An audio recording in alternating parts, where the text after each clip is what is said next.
Hello everyone. आज हम congruent triangles के बारे में पढ़ेंगे। नाउ फर्स्ट ऑफ ऑल आप कॉन्ग्रुएंट वर्ड का मतलब जाने। सबसे पहले कॉन्ग्रुएंट का मीनिंग क्या होता है।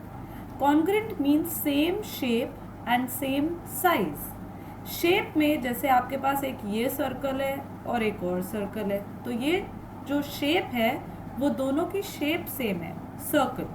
लेकिन अगर हम साइज की बात करें तो साइज डिफरेंट है depending upon their radius. For example here radius is 2 centimetre and here radius is 4 centimetre.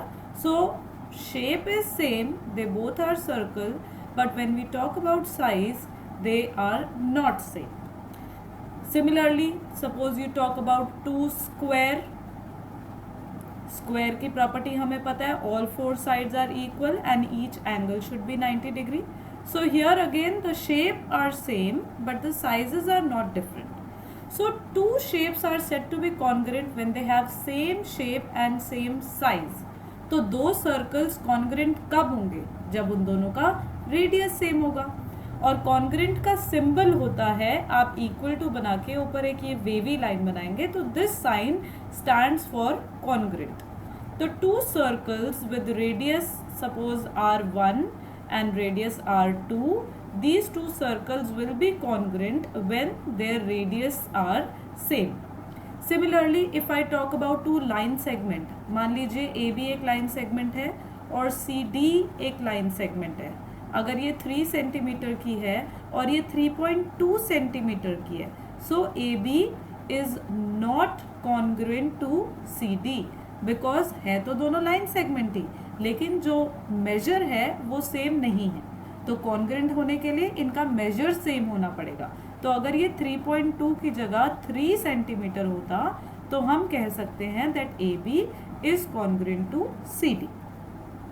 So basically congruency का मतलब ये होता है कि दोनों का सेम शेप हो और सेम साइज हो. सिमिलरली अगर हम दो एंगल्स के बारे में बात करें कि दो एंगल कॉन्ग्रेंट कब होंगे. कॉन्ग्रेंट का मतलब same shape same size, completely overlap करना चाहिए. ओवरलैप का मतलब अगर आप ये सर्कल इसके ऊपर रखोगे तो कंप्लीटली कवर कर लेगा, ये लाइन सेगमेंट को इसके ऊपर रख लोगे कंप्लीटली कवर करेगा. तो दो एंगल को आप कॉन्ग्रेंट कब कह सकते हो? जब दोनों का मेजर सेम हो. तो सपोज ये एंगल A है, ये एंगल B है, तो they will be congruent when we can say that measure of angle A is equal to measure of angle B. अब वो मेजर कुछ भी हो सकता है, आप इसको 60 डिग्री कह सकते हो, 30 डिग्री ईच कह सकते हो.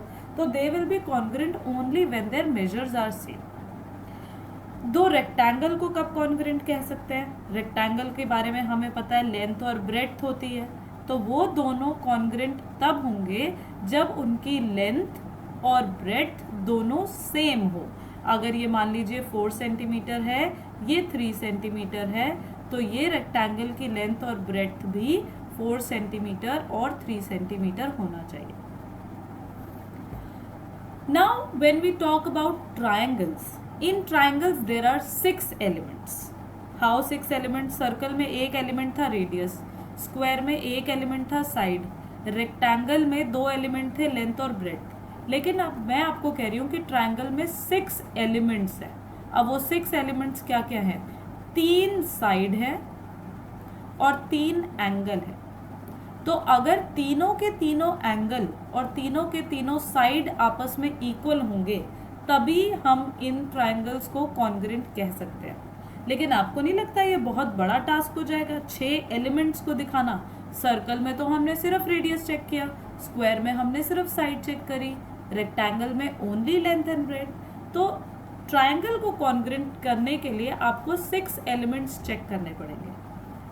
But there are few criterias by which you can show two triangles to be congruent, and those criterias does not involve showing 6 elements to be congruent. आप किसी भी 3 क्राइटेरिया को दिखा के, किसी भी 3 एलिमेंट्स को दिखा के आप ट्रायंगल्स को कॉन्ग्रेंट कह सकते हो.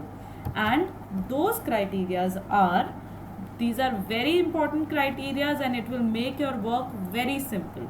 Now SSS criteria, SSS का मतलब है साइड, साइड और साइड.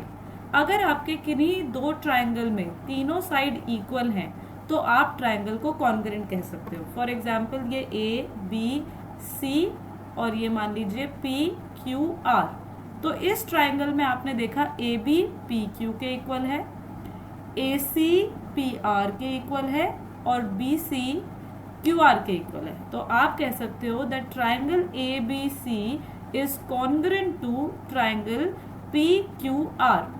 यहाँ पे लेटर्स का ऑर्डर में लिखना बहुत ज़रूरी है। ए बी सी के साथ पी क्यू आर ही आएगा क्योंकि ए बी पी क्यू के बराबर है और बी सी क्यू आर के बराबर है।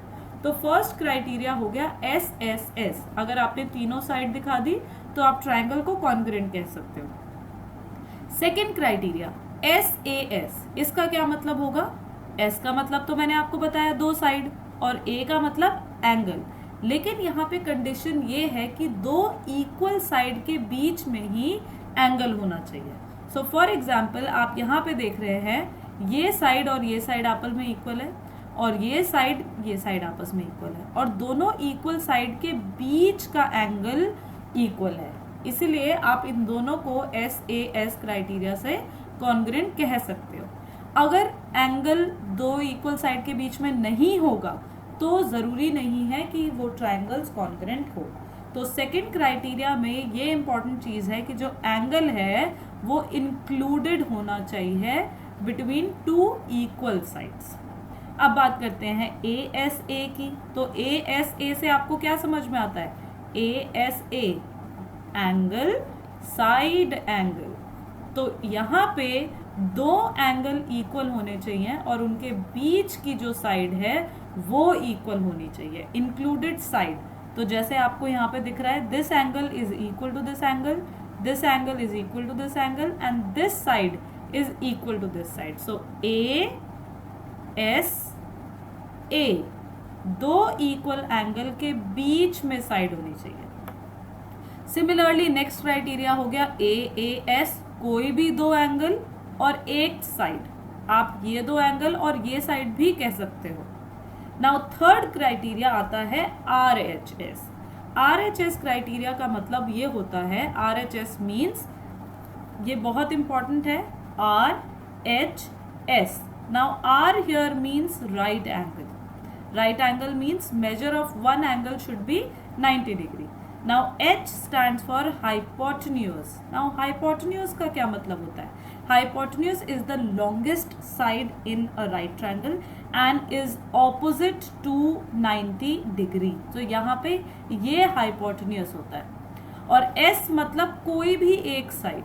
तो अगर आप ये ट्राइंगल देखें तो ये 90 डिग्री राइट एंगल बन रहा है, हाइपोटेन्यूज 90 डिग्री के ऑपोजिट वाली साइड इक्वल है और ये साइड इक्वल है। तो यह हमारा आर एच एस से हम इन दोनों ट्राइंगल को कॉन्ग्रुएंट कह सकते हैं।